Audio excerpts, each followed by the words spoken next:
Bonjour à vous, bienvenue sur C4Car. Aujourd'hui nous sommes à San Francisco comme vous pouvez le voir, tout simplement parce que c'est à San Francisco qu'on peut vraiment vivre avec une voiture hydrogène comme celle-ci, la nouvelle Toyota Mirai, seconde génération. On était ce matin à côté de Monterey, hier matin on est parti de San Francisco pour faire la Pacific One, on a fait le plein, on est revenu, on a fait à peu près 420 à 430 km. On vous raconte ça tout de suite après ceci.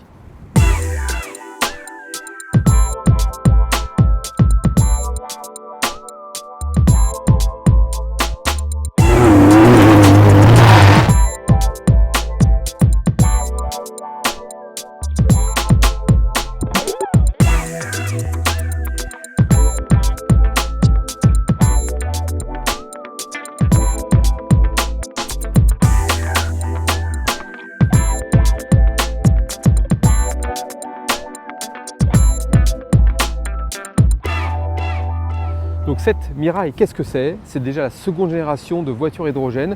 C'est une voiture à pile à combustible. C'est marqué ici Fuel Cell, ça veut dire pile à combustible. C'est un système qui va recombiner l'hydrogène gazeux qui est dans les réservoirs, dont on a fait le plein préalablement, avec l'oxygène de l'air pour produire de l'électricité. C'est une voiture électrique tout simplement, mais que l'on ne branche jamais. Donc ça veut dire que le plein, on l'a fait tout à l'heure, ça prend à peu près 4 à 5 minutes pour remplir les réservoirs qui font à peu près 5 kg d'hydrogène gazeux à 700 bars. Et avec ça, on fait 400 à 440 km, c'est ce qu'on a fait depuis hier. On est parti de San Francisco hier matin, donc des Pires qui sont juste à côté. On a pris la Pacific One donc on a longé l'océan Pacifique jusqu'à Santa Cruz, puis après Monterey. Et ce matin, on est revenu de Monterey par l'autoroute cette fois-ci, à chaque fois en étant entre 5 et 10 miles au-dessus de la vitesse limite, donc pour rouler à peu près à des vitesses françaises. Et finalement, on a consommé à peu près 4 kg d'hydrogène pour faire les 420 km, ce qui fait à peu près 0,9 kg par centaine de kilomètres. C'est complètement les normes WLTP pour lesquelles cette voiture est donnée. Alors ce qu'il faut surtout bien comprendre avec cette voiture, en fait, c'est qu'on est venu ici pas pour rien. C'est qu'on est venu à San Francisco parce que contrairement à la France, ici il y a des stations. Il y a des stations pour faire le plein. Il y a à peu près une vingtaine de stations sur la région pour entre 3 et 4 000 voitures qui roulent dans la région. Au total, en fait, il s'est vendu à peu près 10 000 véhicules à hydrogène, véhicules particuliers à hydrogène en Californie, la majorité à Los Angeles, le reste à San Francisco. Et on a rencontré des gens tout à l'heure en faisant le plein qui nous expliquaient qu'en fait, ici, malgré tout, il y avait des stations, mais des fois c'était un petit peu compliqué de faire le plein parce qu'il y avait déjà 2, 3, 4 voitures qui attendaient. Et même si le plein se fait plus rapidement qu'une recharge de batterie, en fait, le problème, ça reste les infrastructures. Alors bon, je ne vous dis pas, essayer ça en France, c'est impossible. Je crois qu'il y a 2 ou 3 stations à Paris. Donc c'est pour ça qu'on est venu ici, pour voir si on pouvait vivre avec. Alors maintenant, les pompes fonctionnent à peu près. Ça n'a pas été le cas pendant la pandémie. Un des clients tout à l'heure en Hyundai Nexo nous disait que depuis 2 ans, ça avait été un peu compliqué. Il n'y avait pas toujours assez d'hydrogène ou alors les stations ne fonctionnaient pas. Là, tout est rentré dans l'ordre. Il m'a d'ailleurs montré une petite application où il pouvait voir le stock d'hydrogène de chaque station. Comme ça, quand il venait, il était sûr d'avoir ce qu'il voulait. Pour information, l'hydrogène liquide ici, l'hydrogène gazeux ici, ça vaut à peu près 18 $ le kilo. En France, on est entre 14 et 15 €, donc c'est un tout petit peu plus cher ici. Mais finalement, il y en a, on peut rouler. Et qu'est-ce que ça donne? En fait, cette voiture, c'est plutôt pas mal, parce qu'on comme je disais tout à l'heure, on a roulé un petit peu plus vite que les limitations de vitesse qui sont très très basses. Il faut comprendre ici, c'est qu'en Californie, surtout sur San Francisco et la Silicon Valley, on va dire c'est le royaume de la Tesla. La Tesla est aux Californiens ce que le Scénic à sa grande époque était aux Français. Il y en a partout, sauf que le problème d'une Tesla, c'est que sur autoroute, ça ne roule pas très vite, sinon les batteries s'écroulent. Donc en gros, sur autoroute, l'utilisateur moyen va rouler à peu près 110-120 km/h. Donc c'est ce qu'on a fait. Sur route, entre 80 et 80 km/h, c'est ce qu'on a fait. Et finalement, ça se comporte très bien. Il y a 184 chevaux, propulsion. La voiture a beau faire 1 tonne 950, en fait, ça se comporte pas mal. On est aux alentours de 9 secondes de 0 à 100.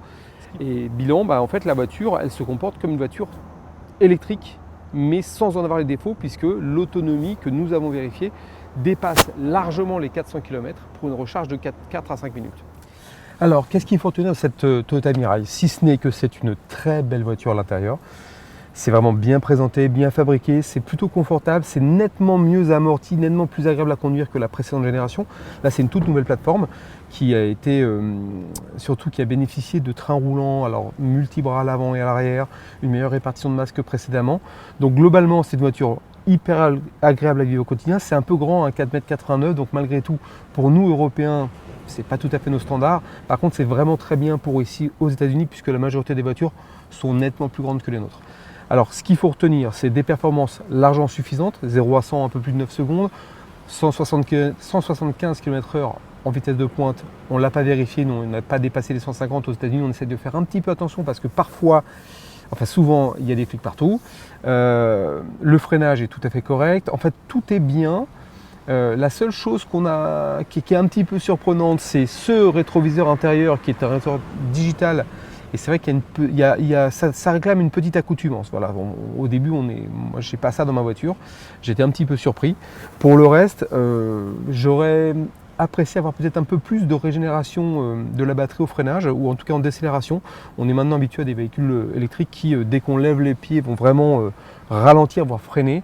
Là, même avec le sélecteur en position break, en fait, on a moins de frein moteur qu'on s'attendrait, mais il faut dire que la batterie est petite, faible capacité, et en fait, on la recharge très très vite, donc on n'a pas vraiment besoin d'en avoir beaucoup plus, c'est pas comme un véhicule électrique. Après, on a un petit bruit de compresseur sur la pile à combustible, puisque c'est un compresseur qui va amener l'hydrogène dans la pile, donc l'hydrogène est surtout l'oxygène de l'air, et ce petit bruit de compresseur, en fait, des fois, nous fait presque penser à un véhicule thermique, donc à un moteur essence qui ne serait pas très bruyant, mais qui est présent. Donc ça, c'est quelque chose qui est assez surprenant. Et sinon, pas grand chose d'autre à dire. Évidemment, ce n'est pas une voiture de sport.